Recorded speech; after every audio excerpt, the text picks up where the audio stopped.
Good morning, guys. Welcome back to the channel. So today we're going to be working on a buddy's car of mine that is a drift car.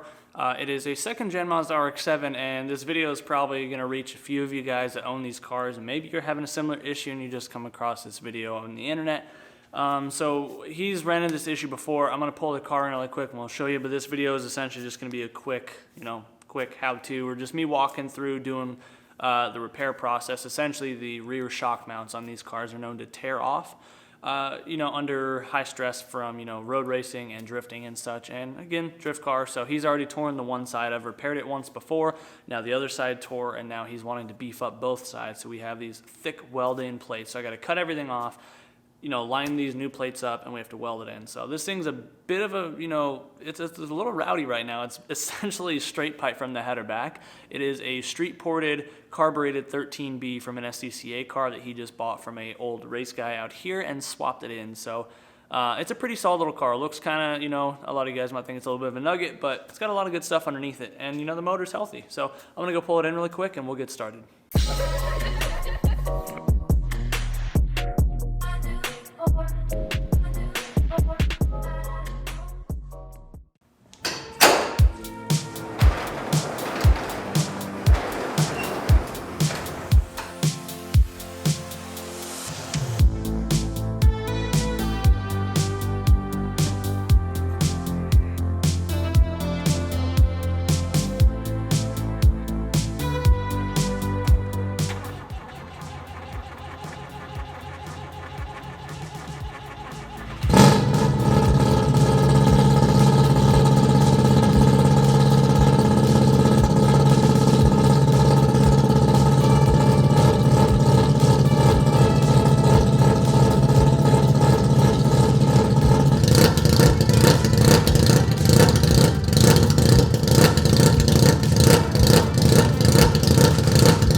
Car's racked up, wheels are off. Now let me show you the section that we're talking about. So he's got, I don't even know what this is, honestly. I forget the term for the kit, but what this is bolted to. So this is essentially like a coilover conversion as I understand it.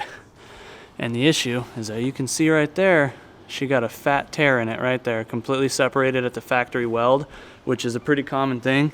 And this guy, you can see I already repaired it, went through and like double passed it, beefed it up. And now I gotta grind it all off because we got some new plates to go on. So these guys are quite thick, as you can see. I'd have to measure, but it looks like 1/4 inch, to be honest, 3/16 or 1/4 inch. So this is some extra beefy stuff, and essentially this is just going to go in place of the factory. So you can see just like that. So all we have to do, unbolt everything, which is the pain in the butt to get all lined back up, and then go through, clean everything up, grind all this weld down, try not damage the brake line. Normally it's best to do this with the axle completely off the vehicle, but working with what we got here.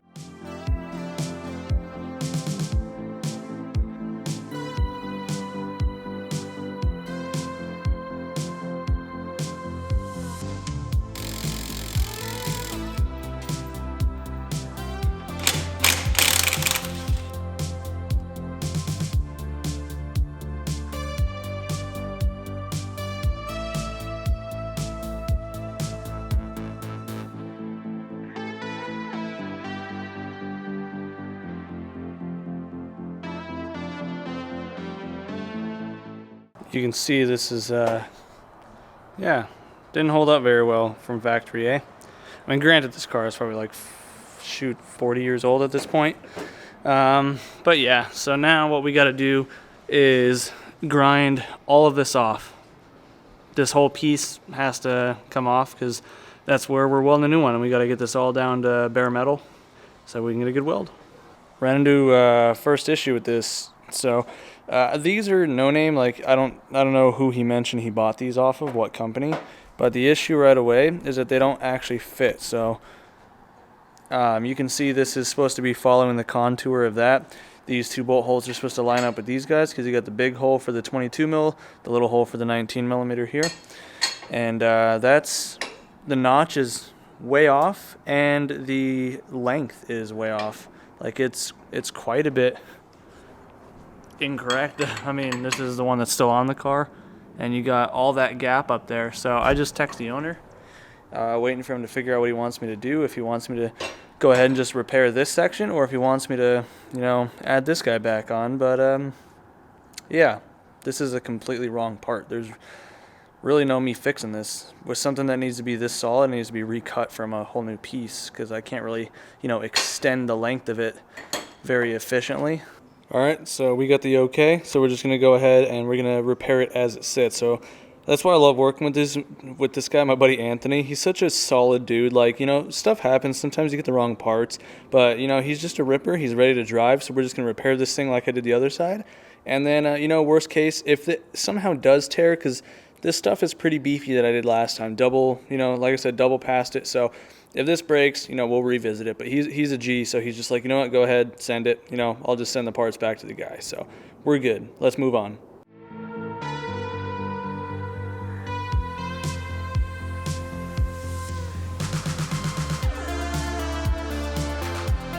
Chassis is prepped up pretty well as the piece that we're putting back on. So you can see you got all the weld areas down to raw metal. Worked out pretty good. Used the belt sander 99% of the time. So works really, really well. So now all we got to do is just take this guy. After we cleaned up the edges a bit, it fits up there pretty good, right back to where it was. So we're just going to hold it like that, essentially get it all bolted roughly back together. And then, yeah, then we'll tack it in. Once we make sure everything's all lined up, then we go ahead and lay our final welds all the way around.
Just finished welding and we're looking pretty darn solid. So you can see we got the full bead around each side, that side, that side. So I got my light up here.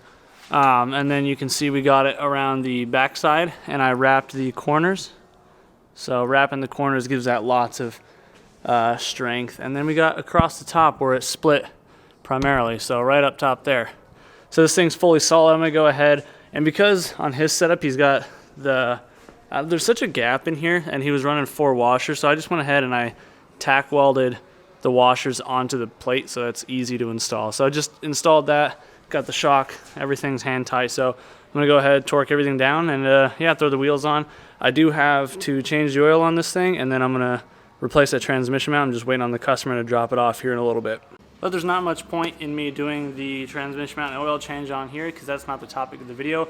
We'll keep it on subject. That's basically what you got to do to replace or, you know, rebuild that the shock mount thing. So it is unfortunate that the part that he supplied didn't actually fit. So I don't know, maybe it was a bad CAD drawing. You never know. Sometimes things just get messed up. It happens. But he just, you know, again said, go ahead, fix it. So we did that. And it is rock solid again. It should last him a good long while. I don't see that tearing anytime soon. But hopefully you found this video helpful or entertaining in the slightest for a few minutes of your day. And thanks for those few minutes of videos and spending it here with me. So yeah, if you want to get some merch, I have my Velocity Race Fab t-shirts